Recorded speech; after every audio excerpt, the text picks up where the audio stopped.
Welcome to this Bible study on staying spiritually strong. We have had one previous session on this.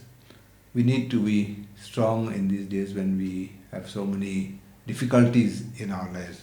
Will we fall or will we stand? And the first time we said that how we can remain spiritually strong is understanding that we are a part of an unshakable kingdom.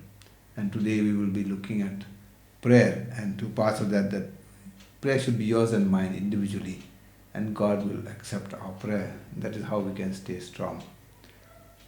प्रिय दोस्तों, आज और एक भाग हम ले लेंगे कि हम कैसा सामर्थ्य करके हम खड़ा हो सकते हैं इस ज़िंदगी में, जो कितने कितने तकलीफ़ होते हैं हमारे अपने अपने ज़िंदगी में।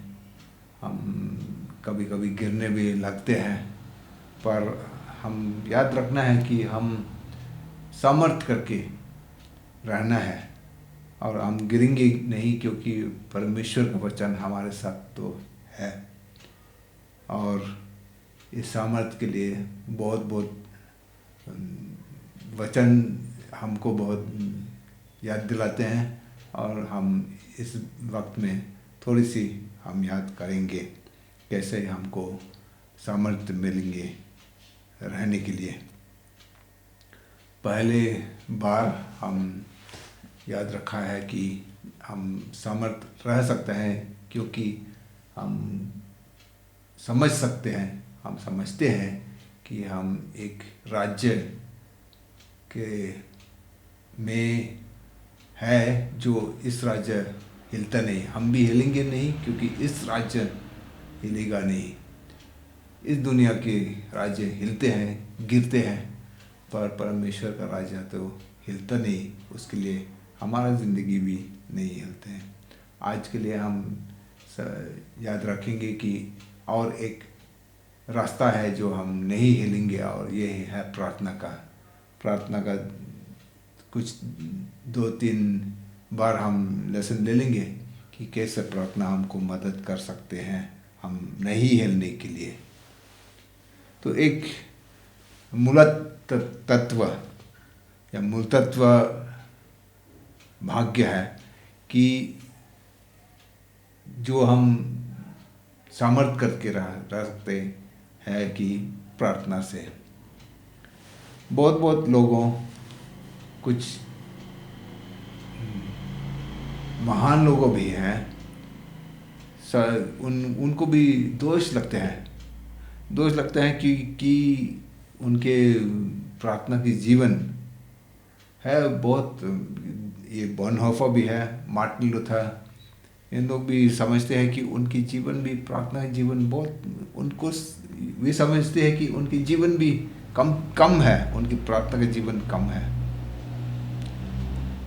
समझते हैं कि वे भी बहुत सामर्थ्य लोग हैं, फिर भी वे समझते हैं कि वे इतना प्रार्थना नहीं करते हैं, उनकी प्रार्थना कम भी है, या वो सोचते हैं कि उनकी प्रार्थना उतना बलवंत नहीं है कोई दूसरे के जैसा। तो आप भी ऐसा समझते हैं?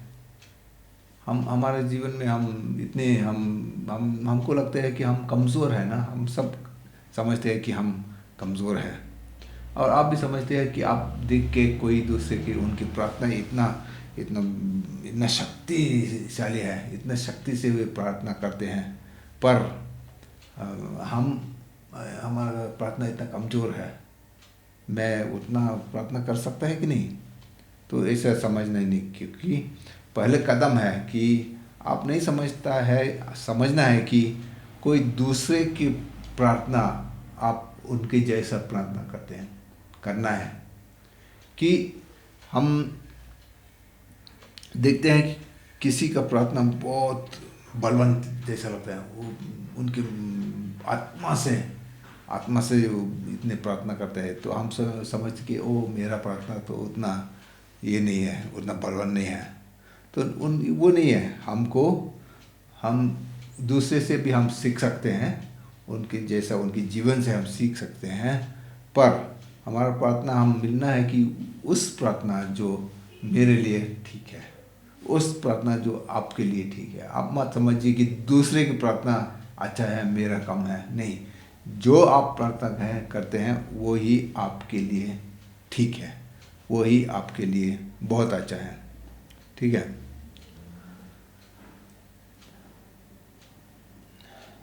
आज मैं आपको कहता हूँ कि आप प्रभु का वचन लेके, धर्मशास्त्र लेके, 1 तीमुथियुस के दूसरा अध्याय 1 और 2, आप उन पत्र को पढ़ के आप देख लीजिए पौलुस तीमुथियुस को क्या कहा कि कैसे कैसे किस्म की प्रार्थना वो कर सकते हैं, और उसको लिख के आपको समझेंगे कि अलग अलग रकम के प्रार्थना भी है। हम पुराने नियम में हम जाके, पुराने ओल्ड टेस्टमेंट में जाके, हम दाऊद को हम बहुत बहुत सुना है। और दाऊद तो युद्ध को जाना है। एक राक्षस था गोलियत, उसका तो बहुत उसका लगता कि वो बहुत बड़ा था। आप पढ़ लेने से आप देखेंगे ये इतना बड़ा था कि दाऊद बहुत छोटा सा उसके आगे जाने के लिए। तो उनका राजा जो है शाऊल, वो उनको अपना झिलम भी दे दिया दाऊद के लिए। पर हम देखते हैं कि दाऊद शाऊल की झिलम में वो लड़ना नहीं सकते हैं। शमूएल के पहले ये किताब 17:38-39 में लिखता है ऐसा, तब शाऊल ने अपने वस्त्र दाऊद को पहनाए। शाऊल कहा था कि दाऊद तुम तो छोटा है, तुम तो छोटा लड़का जैसा होता है, तेरा तो तुम्हारा ये कपड़ों भी, तुम्हारा झिलम भी इतना मतलब तगड़ा नहीं है, तुम मेरा ले लो, अच्छा है। तो अपना वस्त्र भी दाऊद को पहनाए, पीतल का टोप उसके सिर पर रख दिया, झिलम उसको पहनाया, शॉल अपना दे दिया। तो दाऊद वो ले लिया, वो लगाया है। दाऊद ने उसकी तलवार वस्त्र के ऊपर कसी, चलने को कई यत्न किया। समझिए, दाऊद इतना छोटा था, शाऊल का झिलम इतना बड़ा था ना, वो लगाया तो चलना में वो चलना नहीं सका। तो कैसे युद्ध में जाएंगे, कैसे लड़ेगा, नहीं सकते ना। उसने तो उनको न परखा था। इसलिए दाऊद ने शाऊल को कहा, इन्हें पहने हुए मुझे से चला नहीं जाता।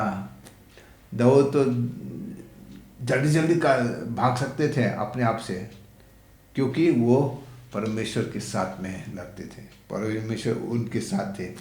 तो वो ये सब लगा के वो चलना नहीं सकता।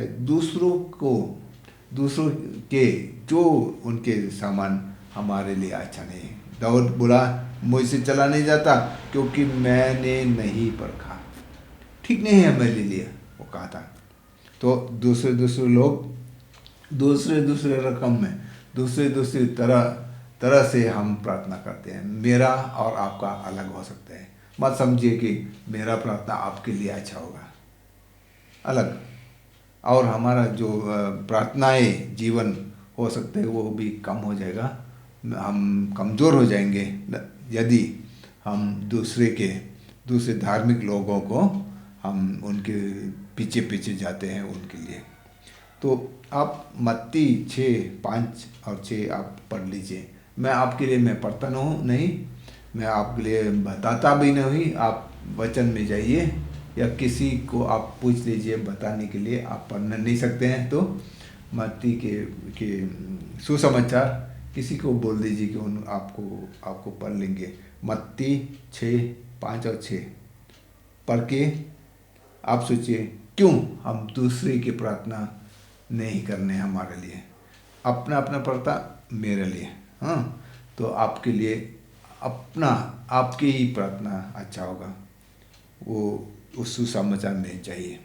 दूसरा भाग ये होता है कि परमेश्वर या हमारा प्रभु यीशु मसीह आपके जैसा आप ही है अभी, आपका जीवन जैसे वही जीवन है, वैसे ही प्रभु यीशु मसीह आपको ग्रहण करता है। ठीक है। वो वो हाँ वो आपके लिए, आपको बढ़ने के लिए तो उसका दिल है, उसका जीवन, आपके जीवन बढ़ने के लिए, उनके आगे जाने के लिए, हाँ वो जाना है। पर वो नहीं कहता कि तुम ऐसे ही है, छोटा है, तेरे जीवन अच्छा नहीं है, मैं ग्रहण नहीं करूँगा, नहीं।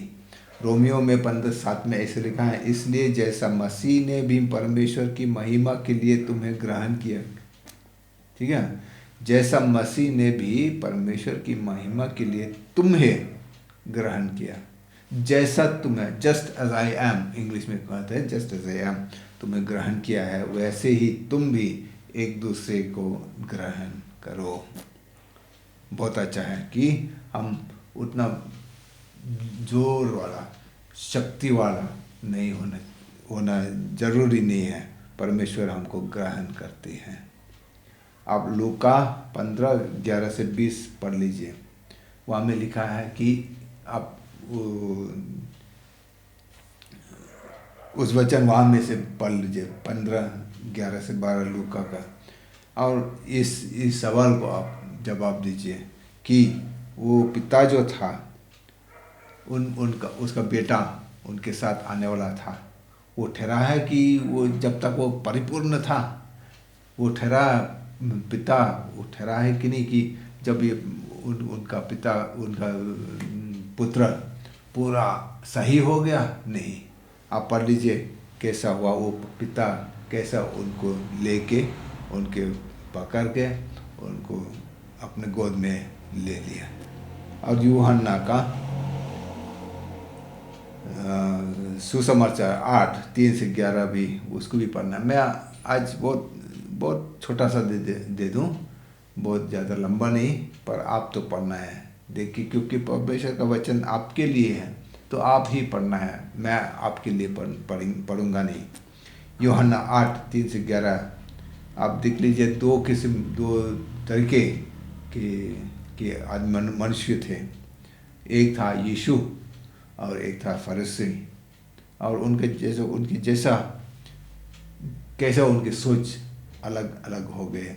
उस जो वहाँ में जो हुआ था, यीशु कैसा था और फरीसी कैसे थे, और इन दोनों से आप सोचिए, कैसा मैं और कैसा आप, फरीसी के जैसा हूँ या यीशु के जैसा मेरा जीवन है। यही है बहुत मेरे लिए, कि आपके लिए भी अच्छा है कि हम समझना है कि परमेश्वर हमारे लिए जैसा हम है ऐसा ग्रहण करते हैं, और हमको याद रखना है कि परमेश्वर हमको प्रेम रखते हैं, नहीं कि हम प्रार्थना बहुत अच्छा से प्रार्थना कर सकते हैं, लंबा से प्रार्थना कर सकते हैं, जोर से प्रार्थना कर सकते हैं, या कोई दूसरा योग्यता से हमारे लिए कोई दूसरा सामर्थ्य से परमेश्वर हमको प्रेम रखता है, नहीं, क्योंकि वो हमको प्रेम करता है, प्रेम रखता है, क्योंकि वो ही प्रेम है, परमेश्वर प्रेम है, उसके लिए हमारे लिए भी प्रेम रखते हैं।